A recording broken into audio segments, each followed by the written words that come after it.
வணக்கம். ரஷ்யாவுக்கும் சீனாவுக்கும் இடையிலான அந்த உறவு அது உண்மையிலே எப்படி இருக்குன்னு கொஞ்சம் அலசலாம். குறிப்பா நியூயார்க் டைம்ஸ்ல ஒரு கட்டுரை வந்திருக்கு. கசிந்த ரஷ்யா ரகசிய ஆவணங்களை பத்தி அதுல பேசுறாங்க. அதாவது ரஷ்யாவோட முக்கிய உளவு அமைப்பான எஃப்எஸ்பி சீனாவோட வளர்ச்சியை பத்தி நிஜமாவே என்ன நினைக்குதுன்னு இது வெளிச்சம் போட்டு காட்டுது. மேலோட்டமா தெரியுற அந்த எல்லைகளற்ற நட்புன்னு சொல்றாங்களே, அதுக்கு பின்னால என்ன இருக்குன்னு பார்க்கலாம் வாங்க. ரஷ்ய அதிபர் புதினும் சீன அதிபர் ஷி ஜின்பிங்கும் பாருங்க, உலக மேடைகள்ல ரொம்ப நெருக்கமா இருக்காங்க. எல்லையே இல்லா நட்புன்னு பொறுமையா வேற சொல்றாங்க.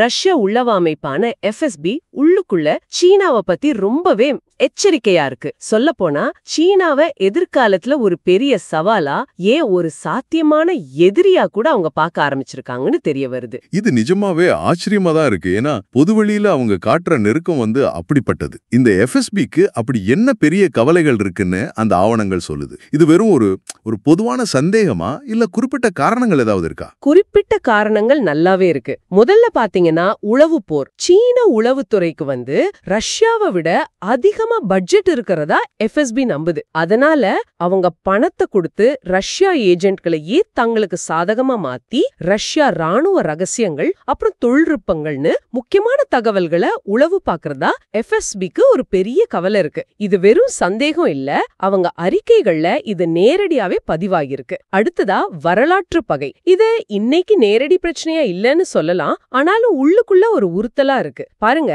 சைபீரியா ரஷ்யாவோட தூர கிழக்கு பகுதிகள் எல்லாம் ஒரு காலத்துல சீனாவுக்கு சொந்தமானதா இருந்துச்சுன்னு சீனால ஒரு குரூப் இன்னும் நம்புது, அத பத்தி பேசுது. இது ரஷ்ய பாதுகாப்பு வட்டாரங்கள்ல இயல்பாவே ஒரு விதமான அசௌகரியத்தை ஏற்படுத்துது. அதோட சீனா பொருளாதார ரீதியா பிரம்மாண்டமா வளர்ந்துட்டு வர்றதும் ரஷ்யா அதுக்கு ஈடு கொடுக்க முடியாம கொஞ்சம் பின்தங்குறதும் இந்த பழைய கவலைகளுக்கு ஒரு புது உருவம் கொடுக்குது. சக்தி சமநிலை மாறும்போது பழைய கணக்குகள் திரும்ப வருமோங்கிற ஒரு பயம் இருக்கலாம். ரஷ்யா 2023ல வெளியிட்ட அவங்களோட அதிகாரப்பூர்வ வெளியுறவு கொள்கை ஆவணத்துல இந்தியாவையும் சீனாவையும் முக்கியமான வியூக கூட்டாளிகள்னு ரொம்ப வெளிப்படையா அறிவிச்சிருந்தாங்களே. இதுதான் இப்போதைய புவிசார் அரசியல்ல இருக்கிற $1,000,000 கேள்வின்னு சொல்லலாம். வெளியுறவு கொள்கை ஆவணங்கிறது உலகத்துக்காக சொல்லப்படுறது, அது ஒரு டிப்ளமேட்டிக் ஸ்டேட்மெண்ட். ஆனா இந்த கசிந்த எஃப்எஸ்பி ஆவணங்கள் காட்டுறது என்னன்னா அவங்களோட உள்நாட்டு பாதுகாப்பு பார்வை. வெளியில சொல்லும்போது இந்தியாவும் சீனாவும் நட்பு நாடுகள் தான், ஆனா உள்ளுக்குள்ள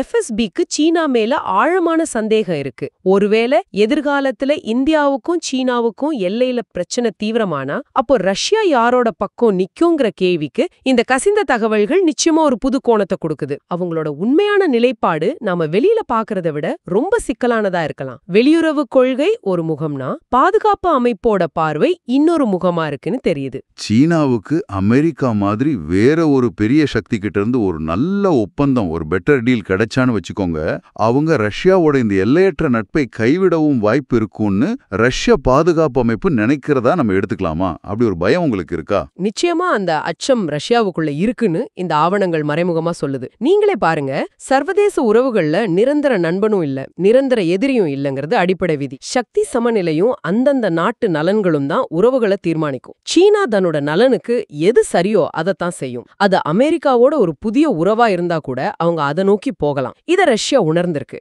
அதனாலதான் இந்த இரட்டை நிலைப்பாடு. மேடையில நட்பு, ஆனா உள்ளுக்குள்ள சந்தேகம்.